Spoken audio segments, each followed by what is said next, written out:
Welcome to the part 4 of my home network series. This video will cover what I use for my home network attached storage. The solution I use is Freenas. When deciding on Freenas, I've actually used other software such as OMV, which is Open Media Vault. I had installed and tested a Windows desktop machine and an Ubuntu desktop computer as well, just to kind of do some file sharing within my own home network. But the problem with all of them was that it didn't fit my needs. With Open Media Vault, no matter what I did to it, no matter what I configured, it was a one-time set and that's it. And everything I did to it, it would just keep on breaking on my hardware. I could never get it configured right. Now with the desktop operating systems, I would have to, reserve a nice chunk of hard drive space to accommodate those desktop operating systems. I wanted something that was very low footprint, so it wouldn't use up too much hard drive space per se.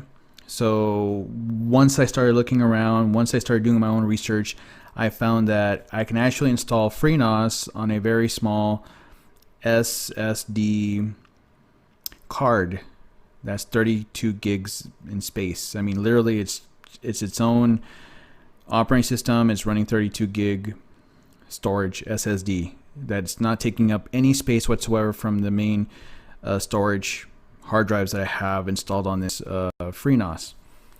So let me just give you a quick tour. Once you log in,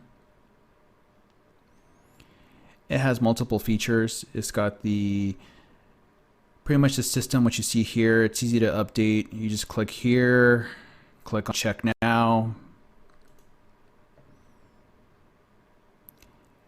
And once it has updates, you just go ahead and click on updating.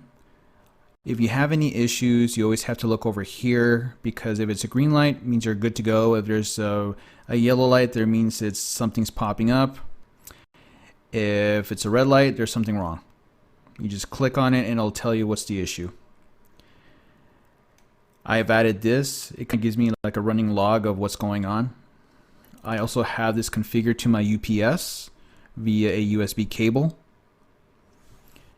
So in case if power goes out, my network attached storage server is not completely lost. At least I have time to recoup and shut it down. As well as my desktop computer, which is connected to a UPS, it's separate UPS. In case power goes out, which it has, I can actually turn off my server, turn on my PC without any damage to the hard drives. Whatever you see from the top, you'll see it on the left-hand side. I tend to go back and forth, whichever you're using. When it comes to the services, as you can see, it's got Apple File Protocol. You can use this as a domain controller. You can hook this up to DNS, FTP, NFS, SMB, which is, well, for Windows file sharing. I prefer, even my Mac computers, using SMB compared to AFP. TFTP. As you can see, the green light is hooked up to my UPS. It was very easy to install, and I had no issues. Actually, it detected my UPS on the first time I installed it, and it's been working flawless. Now if you click on plugins, you'll see all the little additions you can add on top of Freenas. Freenas is just your base operating system, which is running off of BSD, I believe.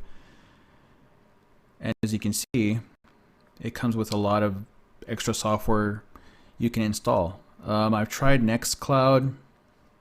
It's okay, but I don't like the limitations on the file upload compared to like Google Drive, where Google Drive you can upload megabytes to gigabytes. Here, I can never get that upload limit working right.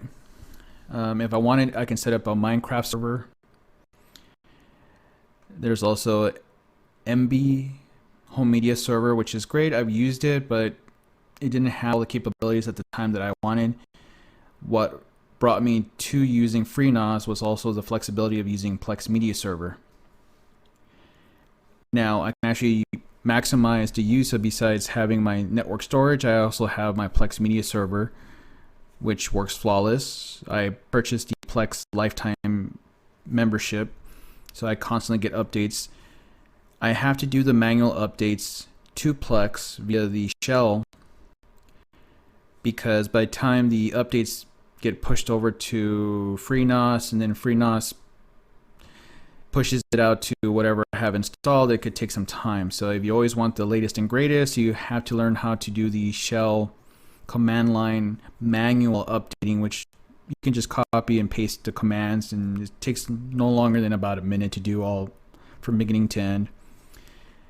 You also can do virtual machines. You can do reporting, wizards to tell you, to make it easy to set up. Now for the network portion, this is where it kind of really shines.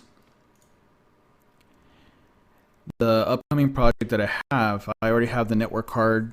Right now it's hooked up to one network card, but I already bought the second network card, which I want to do 2 1 gig upload, or uplink I should say. But I've also been contemplating about uploading up to 4, like a quad NIC. And with upgrading that, I want to upgrade my switch to have link aggregations, so I can actually utilize all 4 of the network cards. Right now it's only got 1, but eventually I would like to upgrade to 4 and really maximize it, and as well as working with VLANs and so forth. Overall, I really enjoy using Freenas. It has some of a learning curve for beginners, but once you learn to screw up the installation a few times, you kind of know what not to do. On a scale of 1 to 10, I give Freenas a solid 9. Anybody that's thinking about hosting or having their own network attached storage, that you built from scratch from yourself, Freenas is very solid. I haven't had any issues. The only issues I've had has been with hardware, in the sense of when connecting the hard drive to the backplane, sometimes the backplane doesn't sit well, but that's more of a computer case issue. But overall, the operating system is rock solid. I have, knock on wood, have had no issues with it once I got it up and running. There is always room to improve, and I'm still figuring out stuff as I go along. The support for Freenas is huge compared to the other ones, so it is worth your time to check it out. Okay, thank you for stopping by. If you liked the video, thumbs up.